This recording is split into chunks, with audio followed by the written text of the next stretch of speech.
देखो CFT पढ़ रहे थे, तो CFT में कल हमने D8, D9 और D10 कॉन्फ़िगरेशन पढ़ी थी। अब पहले हम चला D1, D2 और D3 कॉन्फ़िगरेशन, D1, D2 और D ऑर्बिटल 1, 2, 3D है। अब यहाँ हमें D1, D2 और D3 समझना है कि उसकी फिलिंग कैसे करेंगे। तो वही यहाँ पर आएगा SFL और यहाँ आ जाएगा WL। हम D1 से D10 सारी कॉन्फ़िगरेशन को देखेंगे, कहाँ कहाँ क्या क्या डिफरेंसेस आएंगे, कहाँ कहाँ क्या क्या चेंजेस आएंगे। D8, D9, D10 पढ़ चुके हैं, और कल मैंने आपको बताया था D8, D9 और D10 इनमें सारे के सारे कॉम्प्लेक्स, चाहे स्ट्रॉन्ग फील्ड लिगेंड हो चाहे वीक फील्ड लिगेंड हो, सबके सब कैसे होंगे आउटर ऑर्बिटल कॉम्प्लेक्स। सबकी हाइब्रिडाइजेशन अगर कोऑर्डिनेशन नंबर 6 है तो सबका हाइब्रिडाइजेशन sp3d2 और सबका shape octahedral irrespective of the strong field ligand और वीक फील्ड, चाहे स्ट्रॉन्ग फील्ड हो चाहे वीक फील्ड। अब इसी तरीके से हम D1, D2, D3 को समझेंगे, और उसके बाद जो रह जाएगा D4, D5, D6 और D7 इसकी भी कॉन्फ़िगरेशन को हम चेक करेंगे। तो डिफरेंस आएगा D4, D5, D6 और D7, उसको बहुत अच्छे से पढ़ना है, यहाँ समझ लो और उसके बाद उसे याद कर लो। देखो अब स्ट्रॉन्ग फील्ड होगा तो जाहिर सी बात है 2 में टूटेगा, T2G और यहाँ E, इन दोनों के बीच में जो एनर्जी का गैप है डेल्टा, उससे डिफरेंट करेगा। और यहाँ पर भी 2 में टूटेगा, T2G और यहाँ जो एनर्जी का गैप है डेल्टा वो उसकी कंपेरिजन में कम होगा स्ट्रॉन्ग फील्ड, क्योंकि स्ट्रॉन्ग फील्ड जो है उसमें एनर्जी ज़्यादा होगी, स्ट्रॉन्ग फील्ड लिगेंड में एनर्जी ज़्यादा होगी, वीक फील्ड में एनर्जी कम होगी। अब यहाँ सबसे पहले D1 रखना शुरू करो, D1 तो चाहे स्ट्रॉन्ग फील्ड हो चाहे वीक फील्ड हो, तो ऐसे ही तो फील करो, ऐसे ही तो फील करो। और अगर D2 है, D2 तो उसको एक इलेक्ट्रॉन यहाँ, एक इलेक्ट्रॉन यहाँ, ऐसे ही फील करो। और अगर D3 है तो इलेक्ट्रॉन यहाँ और एक इलेक्ट्रॉन। तो देखो अगर मैं D3 कॉन्फ़िगरेशन की बात करूँ, 1 भी सेम होगा, 2 भी सेम होगा, 3 भी सेम होगा, 2 भी। Most of the time question 1 और 2 से नहीं आएगा, 1 और 2 से नहीं आएगा, most of the time question जो आएगा वो D3 से आएगा, ठीक है ना। तो तुमने T2G में भर्ती इलेक्ट्रॉन ऐसे स्ट्रॉन्ग फील्ड कैसे और वीक फील्ड कैसे। अब देखो वीक फील्ड लिगेंड में तो वन रूल ही फॉलो होता है लास्ट तक, उसमें किसी तरीके की कोई पेयरिंग नहीं होती, लेकिन स्ट्रॉन्ग फील्ड लिगेंड में पेयरिंग होती है। अब अगर यही क्वेश्चन तुम सॉल्व करते होते VBT से, सपोज करो अगर यही क्वेश्चन तुम VBT से सॉल्व करते हो, तो वो वीक फील्ड लिगेंड की तो कोई बात ही नहीं, वहाँ पेयरिंग नहीं होती। तो अगर यही क्वेश्चन तुम सेम से सॉल्व करते हो तो VBT से तो कैसे सॉल्व करते हो, यहाँ तुम VBT की अकॉर्डिंग करते हो, तो तुम इलेक्ट्रॉन फील करते 1, 2, 3, ये मैंने डिस्कस भी किया था VBT में, और उसके बाद मैंने तुम्हें बताया था इसको आगे में CFT में एक्सप्लेन करना है। तो यहाँ जब तुम इलेक्ट्रॉन फील करोगे VBT में तो 1, 2, 3, और उसके बाद तुम क्या कहते हैं, अरे यार स्ट्रॉन्ग फील्ड लिगेंड है तो नाउ पेयरिंग करा देते हैं इसकी, बोलो स्ट्रॉन्ग फील्ड लिगेंड है तो पेयरिंग करा देते हैं, और तुम पेयरिंग करा देते, पेयरिंग जब करा देते तो ये आ गया। तो अब देखो 3 D ऑर्बिटल होते हैं हाइब्रिडाइजेशन के लिए, तो आता D3sp2, उसके बाद यहाँ नंबर ऑफ अनपेयर्ड इलेक्ट्रॉन कितने होते हैं,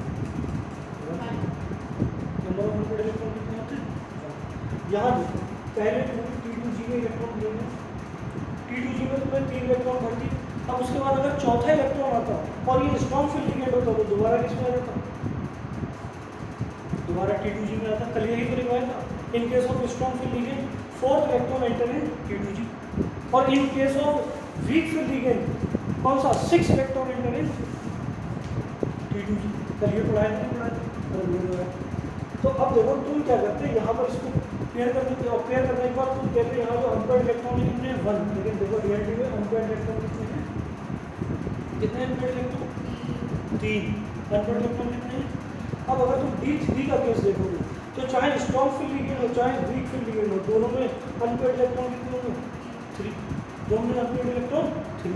अब ये जो EG है ये हाइब्रिडाइजेशन के लिए अवेलेबल है दोनों आपके, और यहाँ भी EG अवेलेबल है हाइब्रिडाइजेशन के लिए, तो यहाँ पर EG दोनों में EG अवेलेबल है हाइब्रिडाइजेशन के लिए, तो ये हो जाएगा D2sp3 ऑक्टाहेड्रल हो जाएगा। अगर मैं इसे भी देखूँगा तो यहाँ की हाइब्रिडाइजेशन होगा D2sp3 और ये भी हो जाएगा अब एक बात ध्यान से सुनो, हम पढ़ रहे थे कि SFL generally inner orbital complex होते हैं, जो स्ट्रॉन्ग फील्ड लिगेंड होगा वो जनरली इनर ऑर्बिटल कॉम्प्लेक्स होगा, और जो वीक फील्ड लिगेंड होगा वहाँ पर जनरली आउटर ऑर्बिटल कॉम्प्लेक्स होगा।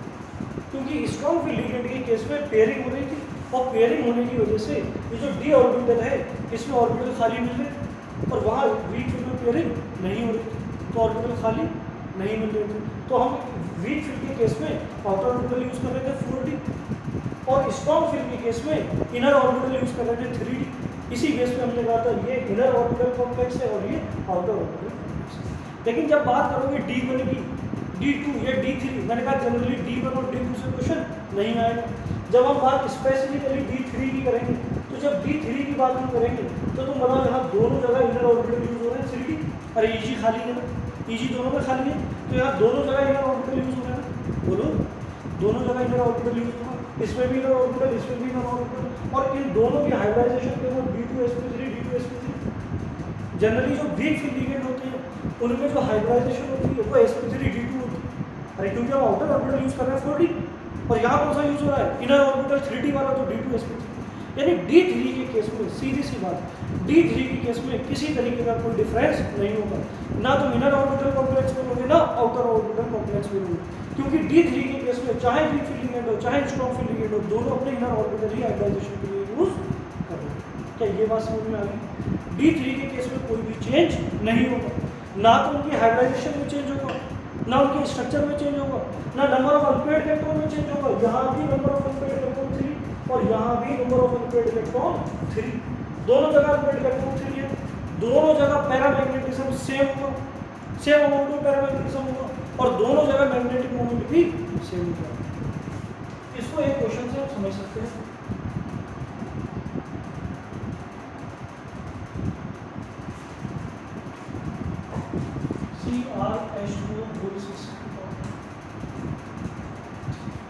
ठीक है ना, ये एग्जाम्पल तुम देखो, इस एग्जाम्पल को देखो, तो यहाँ पर क्रोमियम +3 ऑक्सीडेशन स्टेट में, क्योंकि भाई वाटर तो न्यूट्रल लिगेंड होता है, और क्रोमियम का जो इलेक्ट्रॉनिक कॉन्फ़िगरेशन होता है तो होता है 4s1 3d, यही होता है। तो s में एक ही इलेक्ट्रॉन है, क्योंकि d में 5 इलेक्ट्रॉन होने की वजह से, हाफ फिल होने की वजह से ये हो जाएगा स्टेट। तो 3 इलेक्ट्रॉन यहाँ से निकाल दो, एक मिलेगा s से और 2 निकलेंगे d से, तो इसकी फाइनली कॉन्फ़िगरेशन है वो हो जाएगी 3d। तो अब तुम इस 3d को जरा चेक करो, ये 3d यहाँ 4s, यहाँ 4p, और यहाँ 4। तो देखो यहाँ जब तुम इलेक्ट्रॉन फिल करना शुरू करोगे तो 1 2 VBT के अकॉर्डिंग कर रहा है VBT, और इसी को जब तुम CFT के अकॉर्डिंग करोगे तो तुम ऐसे करोगे। मैंने बताया कि अगर कोऑर्डिनेशन नंबर 6 है तो क्या यूज़ करोगे CFT, लेकिन अगर वीक फील्ड लिगेंड है तो तुम VBT भी यूज़ कर सकते हो, लेकिन यूज़ करो CFT। तो यहाँ चेक करो EG, तो यहाँ 3 इलेक्ट्रॉन है, यहाँ भी यहाँ 3 इलेक्ट्रॉन है। अब बताओ इसका EG खाली है, तो यहाँ पर H2 अपना लोन पेयर देगा और साथ ही साथ 4s में देगा और बाकी 3, तो यहाँ पर जो हाइब्रिडाइजेशन एनर्जी आ जाएगी D2sp3। वीक फील्ड लिगेंड होने के बावजूद भी हाइब्रिडाइजेशन आई D2sp3, स्ट्रक्चर आ जाएगा ऑक्टाहेड्रल, अनपेयर्ड इलेक्ट्रॉन होंगे 3, पैरामैग्नेटिक हो जाएगा कॉम्प्लेक्स, मैग्नेटिक मोमेंट आएगा 3 पॉइंट समथिंग, कुछ भी बोलेंगे। बताओ इसको इनर ऑर्बिटल बोलेंगे या आउटर ऑर्बिटल, इसे कुछ नहीं बोलेंगे। D3 की केस में कुछ नहीं बोलेंगे, हाँ यूज इसने इनर ऑर्बिटल ही किए, यही 2 ऑर्बिटल यूज किए, बात समझ में आ रही, यही 2 ऑर्बिटल इसने यूज किए। अच्छा अगर यहाँ पर एक क्वेश्चन ये पूछ ले, थोड़ा सा क्वेश्चन ये पूछ ले कि बताओ ये 5 ऑर्बिटल है ठीक है, और हमने तुम्हें पढ़ाया कि जो ऑर्बिटल होते हैं किसी के भी, चाहे p के ऑर्बिटल हो चाहे d के ऑर्बिटल हो, वो सब डीजनरेट होते हैं। कैसे होते हैं? यानी ये जो d ऑर्बिटल है इसमें सबकी एनर्जी कैसी होगी? सेम। सबकी एनर्जी कैसी हो जाएगी? सेम हो जाएगी। लेकिन जैसे ही लिगेंड अप्रोच करेगा तो इनकी डीजनरेसी खत्म हो जाती है, डीजनरेसी इज लॉस्ट। जैसे ही लिगेंड अप्रोच करेगा, अब ये डिपेंड करता है लिगेंड अप्रोच कैसे करना। जो यहाँ कॉम्प्लेक्स दे रखा है वो ऑक्टाहेड्रल कॉम्प्लेक्स है, 6 लिगेंड है, ऑक्टाहेड्रल है, और जब भी ऑक्टाहेड्रल कॉम्प्लेक्स होगा वो अलोंग द एक्सिस अप्रोच करेगा। तो जब अलोंग द एक्सिस अप्रोच करेगा तो स्प्लिटिंग हो जाएगी डी ऑर्बिटल में, और वो 2 पार्ट में चेंज हो जाएगा, T2g और Eg। अब चूंकि Eg वाले जो ऑर्बिटल हैं dx2y2 और dz2 ये एक्सियल है, तो डायरेक्ट इन्हीं से टकराएगा, और जब इन्हीं से टकराएगा तो इनकी एनर्जी नॉन एक्सियल की कंपैरिजन में ज़्यादा हो जाएगी, Eg वालों की एनर्जी T2g की कंपैरिजन में ज़्यादा हो जाएगी। तो अब जब इलेक्ट्रॉन की फिलिंग करोगे, ये जो 3 इलेक्ट्रॉन हैं इनकी जब फिलिंग करोगे तो वो T2g में करोगे या Eg में करोगे, वो करोगे T2g में। रीज़न, क्योंकि T2g की एनर्जी Eg से कम है, पहले सेम थी, लिगेंड आने के बाद चेंज हो गई, T2g की एनर्जी कम, Eg की ज़्यादा। अब electron are filled in increasing order of their energy, ये रूल है, इलेक्ट्रॉन को हम हमेशा इंक्रीजिंग ऑर्डर ऑफ एनर्जी में फिल करते हैं। तो पहले किसमें करोगे जिसमें एनर्जी कम होगी, और बाद में किसमें करोगे जिसमें एनर्जी ज़्यादा होगी। तो अगर यहाँ क्वेश्चन पूछ ले कि किसमें भरा तो कह दो T2g, और वो T2g ना पूछ के स्पेसिफिक पूछे किस किस ऑर्बिटल में भरा तो तुम कहोगे नॉन एक्सियल में पहले भरा होगा, क्योंकि उनकी एनर्जी क्या होगी कम, और नॉन एक्सियल में कौन कौन आएगा, dxy, dyz और dzx। बोलो ये भी क्वेश्चन बन सकता। इसके बाद अब हम पढ़ेंगे D4, D5, D6 और D7 के। देखो सारे चेंजेस इसी में ही आएंगे, डिफरेंसेस जो भी अराइज होंगे वो D4, D5, D6, D7, D8, D9, D10 same था, और D3 भी सेम, उसको हम पढ़ चुके हैं। अब देखो अब बात कर रहे हैं D4, D5, D6 और D7, एक एक करके सबकी बात करेंगे आराम से। ये 3D ऑर्बिटल, अब अगर इसके पास स्ट्रॉन्ग फील्ड लिगेंड आएगा तो ऑर्बिटल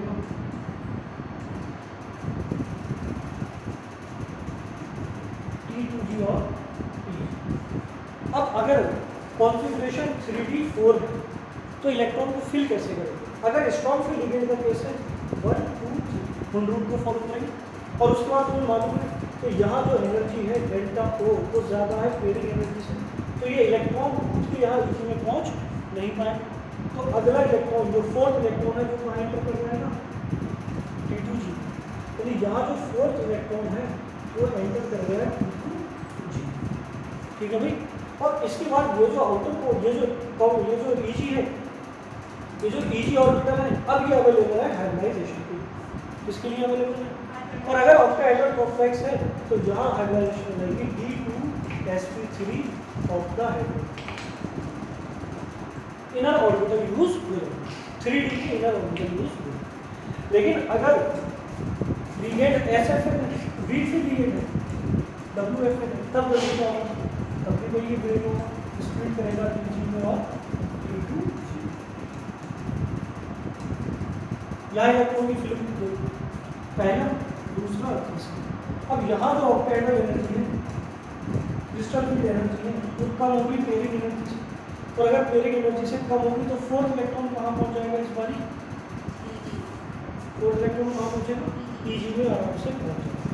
तो अब इसमें जो हाइब्रिडाइजेशन आएगा तो देखो D यूज कर लोगे, एक D यूज कर लोगे, एक S यूज करोगे, फिर 3 P और एक 4D यूज करोगे, तो ऐसा तो नहीं होता, DsP3D ऐसी तो कोई हाइब्रिडाइजेशन है ही नहीं, तो हम यूज करेंगे आउटर ऑर्बिटल। इस केस में 4D खाली है, 4D खाली है, और 4D के हम आउटर ऑर्बिटल हाइब्रिडाइजेशन में यूज करेंगे। तो यहाँ पर जो हाइब्रिडाइजेशन है वो रहेगी sp3d, और शेप यहाँ भी क्या रहेगा, ऑक्टाहेड्रल। पहला डिफरेंस हाइब्रिडाइजेशन के डिफरेंस हो गया। यहाँ पर जो हम ऑर्बिटल यूज कर रहे हैं वो इनर ऑर्बिटल कर रहे हैं, और यहाँ पर जो यूज कर रहे हैं वो आउटर ऑर्बिटल 4D। तो ये तो हो जाएगा, यहाँ तो हो जाएगा ये इनर ऑर्बिटल कॉम्प्लेक्स,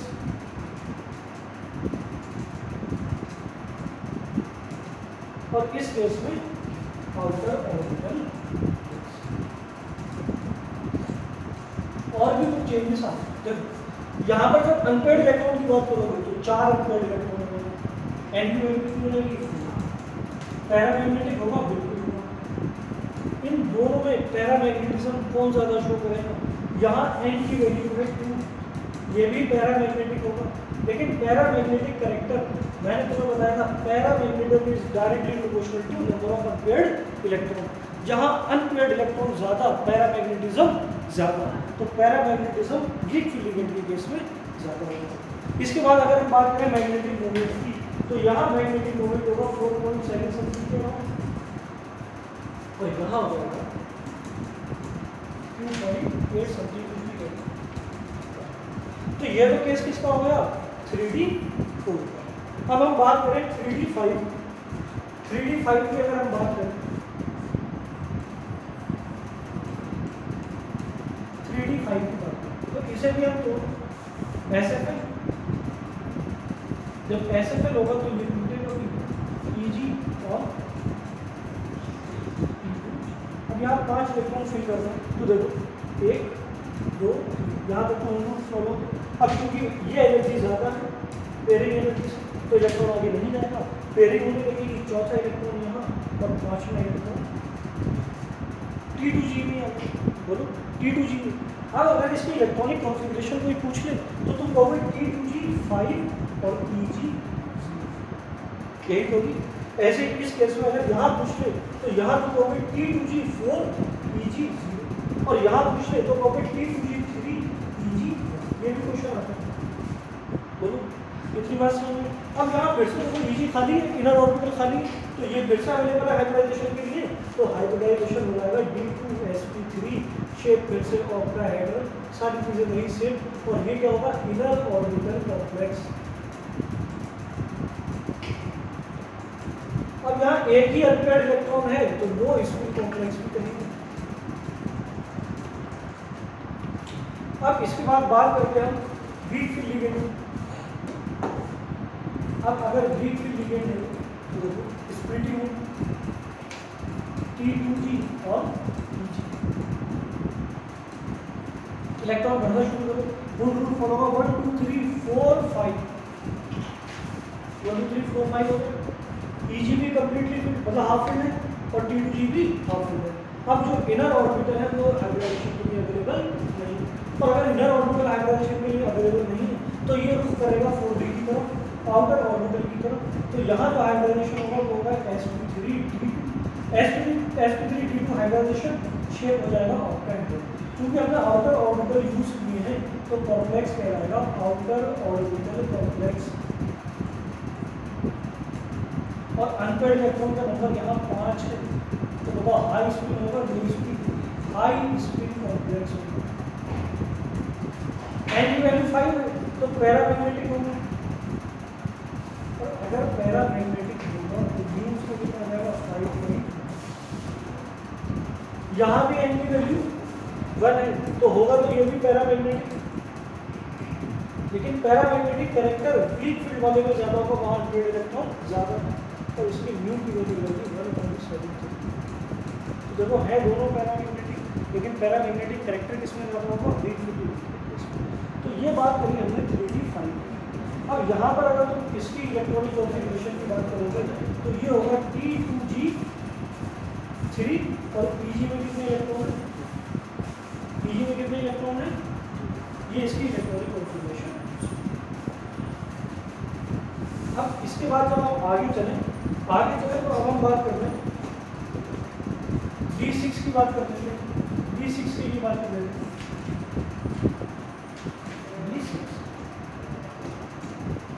D6 में जब SFL अप्रोच करेगा तो जाहिर सी बात है कि EG और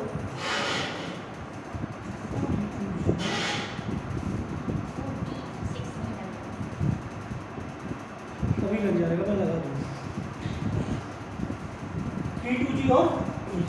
अब इलेक्ट्रॉन की फिलिंग शुरू कर दूँ 1 2 3, वो रूल फॉलो नहीं होगा, वायलेट हो जाएगा 4 5 6, 6 के 6 इलेक्ट्रॉन कहाँ गए T2G में। तो यहाँ इनर ऑर्बिटल फिर से खाली है तो हाइब्रिडाइजेशन के लिए तैयार है D2sp3 ऑक्टाहेड्रल, और क्योंकि इनर ऑर्बिटल यूज किया है इसीलिए हो जाएगा इनर ऑर्बिटल कॉम्प्लेक्स।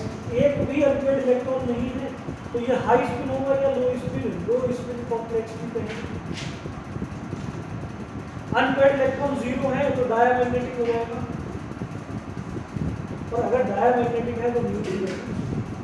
और कोई कॉन्फ़िगरेशन पूछे तो T2 और Eg 0। देखो यहाँ D6 की बात कर रहे हैं, D6। अब यहीं पर देखो, अगर हम बात करें वीक फील्ड लिगेंड,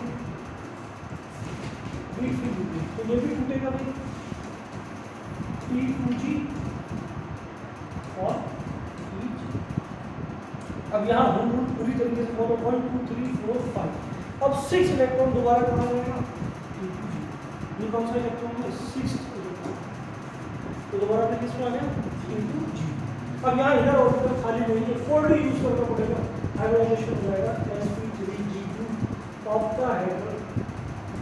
और ऑक्टाहेड्रल होने के साथ साथ ये है outer orbital complex. Unpaired electron 4 है, इसका मतलब पैरामैग्नेटिक होगा, और 4 अनपेड इलेक्ट्रॉन है, इसका मतलब स्पिन कैसी होगी, हाई, तो कहते हैं हाई स्पिन कॉम्प्लेक्स।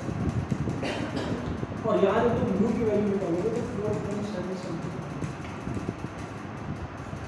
इसकी इलेक्ट्रॉनिक कॉन्फ़िगरेशन की बात करोगे तो ये हो जाएगी T2G। अब T2G में 4 है, Tg में ये इसकी इलेक्ट्रॉनिक कॉन्फ़िगरेशन। अब इसके बाद D7 को समझो, 3D7 स्ट्रॉन्ग फील्ड लिगेंड आएगा।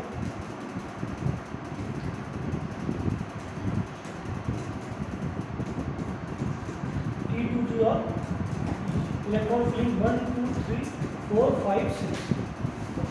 यहाँ जो इलेक्ट्रॉन तुमने फिल किया है वो है 6 इलेक्ट्रॉन। अब 7th इलेक्ट्रॉन जाएगा Eg। 7th इलेक्ट्रॉन कहाँ चला जाएगा, Eg पे चला जाएगा। देखो, और इसके बाद जब तुम यहाँ वीक फील्ड लिगेंड की बात करोगे,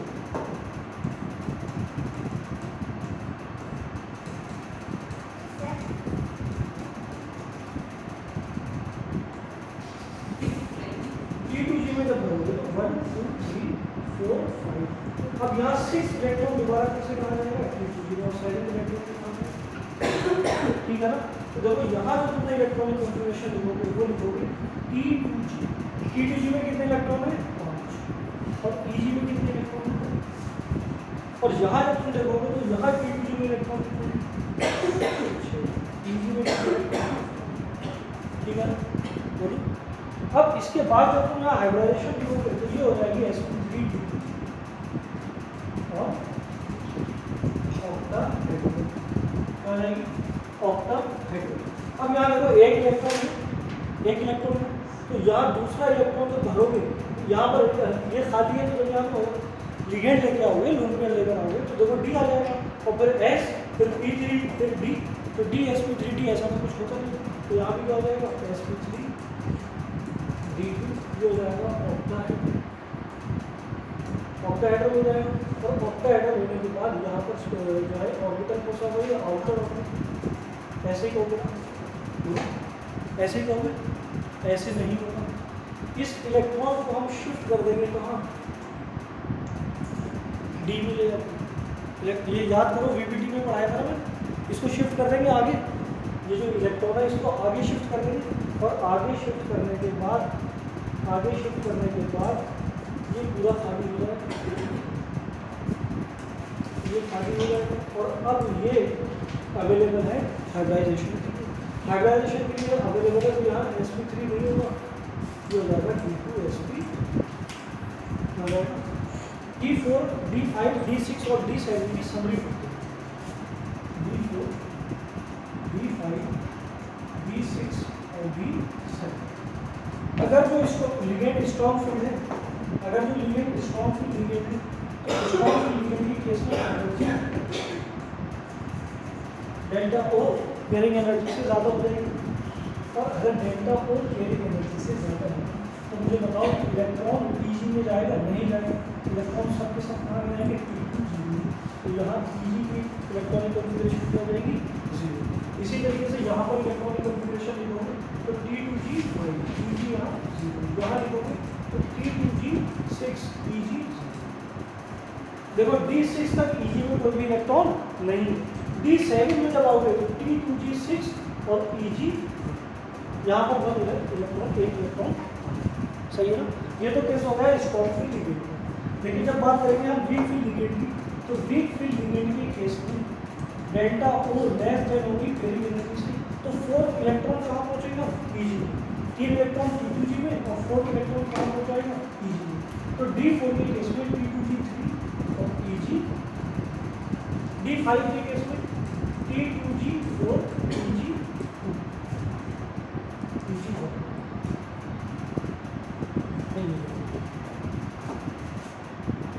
D5 के केस में T2G3 Eg2, D6 के केस में T2G4। देखो 6 इलेक्ट्रॉन अब एंटर कर जाएगा T2G में और Eg में अभी भी कितने इलेक्ट्रॉन है 7 केस में देखो T2G5।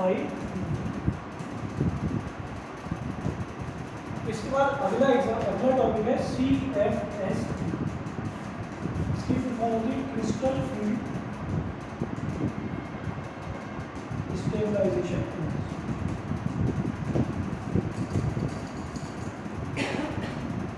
Crystal field stabilization energy, ये डी सबशेल है 3D ये। अब चाहे स्ट्रॉन्ग फील्ड हो चाहे वीक फील्ड हो, उससे मतलब नहीं, चाहे स्ट्रॉन्ग फील्ड हो चाहे वीक, ये T2G और ये एनर्जी क्या कहलाएगी, इसी एनर्जी को हम बोलेंगे क्रिस्टल फील्ड स्टेबलाइजेशन एनर्जी। और यहाँ का बेरिंग सिस्टम और इसके ऊपर जो Eg था उसकी हमने एनर्जी बताई थी +3/5 डेल्टा O, और ये जो T2G था उसकी एनर्जी -2/5 डेल्टा O।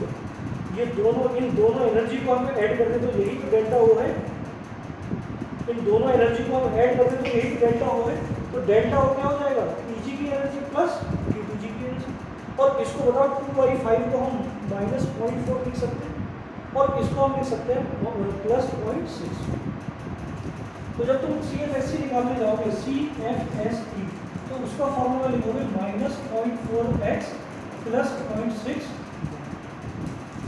ये फॉर्मूला। अब यहाँ x क्या है, x है number of electron in T2G।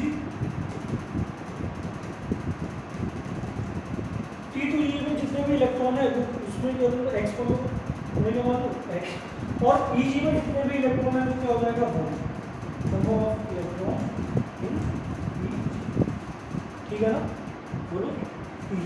अब इस CFSE इन